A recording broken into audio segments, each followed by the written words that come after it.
Hi guys, today we'll talk about how can you play meditate on your Headspace app. We're going to figure out the solution or know how you can do that on your Headspace app.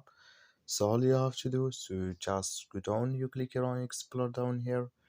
So then you come to this list here. So then all you have to do, just click here on meditate here.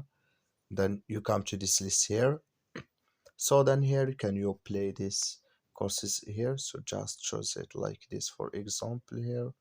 So then when you click on it, it's going to show for you like this. Then here can you here can you choose your teacher here, and you click here on start your free trial. Then it's going to add with you to add your card information here. Then it's going to add with you on your Headspace app. That's all you have to do. Thank you for watching. Don't forget to support us by liking and subscribe.